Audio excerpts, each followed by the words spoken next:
Principais mecanismos de lesão celular. Para começar, vamos falar dos estímulos nocivos mitocondriais. O que acontece quando você tem uma lesão mitocondrial? Quando você tem uma lesão mitocondrial, isso gera perda de função da mitocôndria. Então, você tem menos energia, consequentemente, ou seja, você tem menos ATP. E isso gera múltiplos efeitos em cascatas. O primeiro vai ser a que a gente vai tratar aqui, da perda de ATP, não ter a bomba só de potássio. Quando você tem lesão mitocondrial, você também tem aumento da aero. O que é o aero? É espécies reativas de oxigênio. Essas espécies reativas de oxigênio são oxigênios que liberam um elétron reativo, que é altamente reativo. Ou seja, ele pode reagir com lipídios, com DNA e com proteínas. Então, esse oxigênio ele pode reagir com esses três.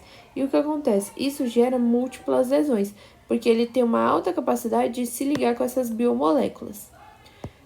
Quando você tem também danos que geram a entrada de cálcio, isso gera aumento da permeabilidade mitocondrial, porque o cálcio ele tem que ser maior do lado de fora. Quando você tem cálcio entrando, isso gera um problema de permeabilidade, porque ele não consegue separar aquilo que pode entrar ou não da célula. Então, o cálcio tem que estar mais no meio extracelular. E esse desequilíbrio, a perda de ATP pode gerar a entrada de cálcio dentro da célula. Então, gera um aumento da permeabilidade mitocondrial. E aí, a mitocôndria está lesionada, então não consegue fazer essa permeabilidade. E ativa múltiplas enzimas celulares, proteases e lipases. E aí, tem degradação de dentro para fora. O principal mecanismo que a gente vai ver agora é o mecanismo da hipóxia. O que é hipóxia? É a diminuição de oxigênio celular. É diferente de isquemia. Na hipóxia, você tem menos oxigênio para a célula. Então, o que acontece? Quando você tem perda desse oxigênio, isso impede a fosforilação oxidativa.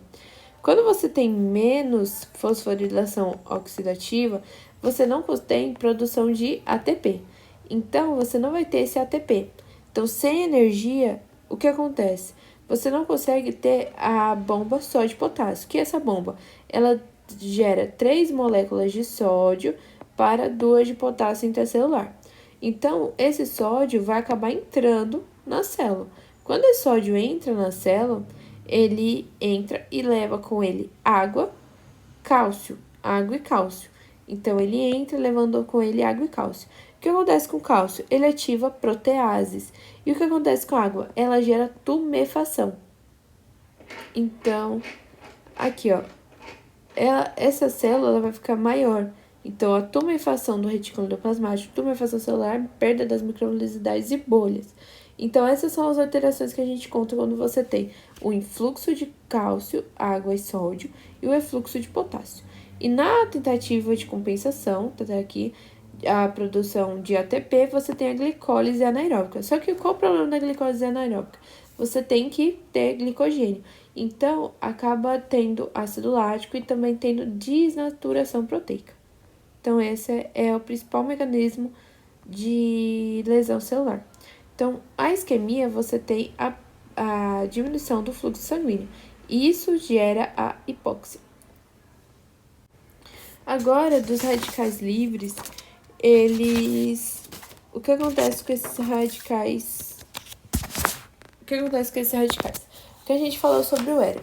O hero é uma espécie reativa de oxigênio.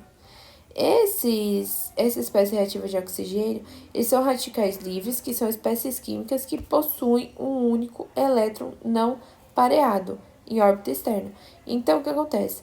Ele acaba sendo liberado e acaba reagindo com lipídios, proteínas e ácidos nucleicos. Quando ele reage com lipídios, ele gera peroxidação. Com as proteínas, degradação. E com os ácidos nucleicos, ruptura de filamento de DNA. Então, você vai ter maus dobramentos. Então, aqui, peroxidação, maus dobramentos e mutações. Por isso que esses radicais livres, quando eles são liberados, eles são muito prejudiciais. Aqui, quando você tem baixa produção de ATP, Então, quando você não tem a fosforilação oxidativa, aumento de cálcio, então o que acontece? Incapacidade de gerar ATP, você tem a necrose. Agora, quando você tem liberação do citocromo C e proteínas pró-apoptóticas, você já vai para a via da apoptose. Então, aqui o que a gente falou do influxo de cálcio.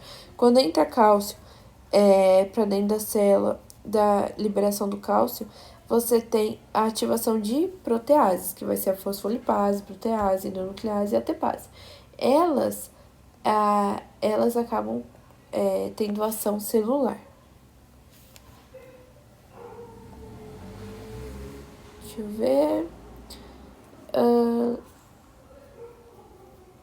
Danos ao DNA, mecanismos de reparo. Então, lesão reversível e não irreversível. Incapacidade de reverter a disfunção mitocondrial. Então, alguns casos já são incapazes, é impossível de você reverter a lesão. É literalmente impossível.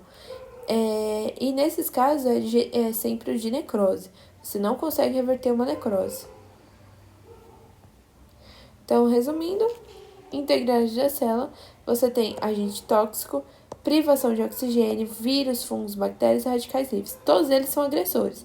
Eles agridem quem? Eles agridem a célula, mais especificamente quem? A mitocôndria.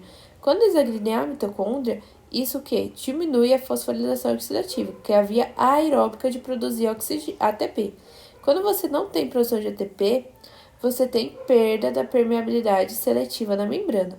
Então, você vai ter alterações do tipo falência, que vai ser a bomba de sódio e potássio parando, a bomba de cálcio tendo aumento da sua permeabilidade, então você vai ter mais cálcio dentro, então, consequentemente, você vai ter entrada daquelas proteases que ativam aqueles segmentos de necrose, de apoptose, e você vai ter o desvio metabólico para a reação anaeróbica, que vai ser a da glicólise, que utiliza glicogênio, então precisa de estoque de glicogênio.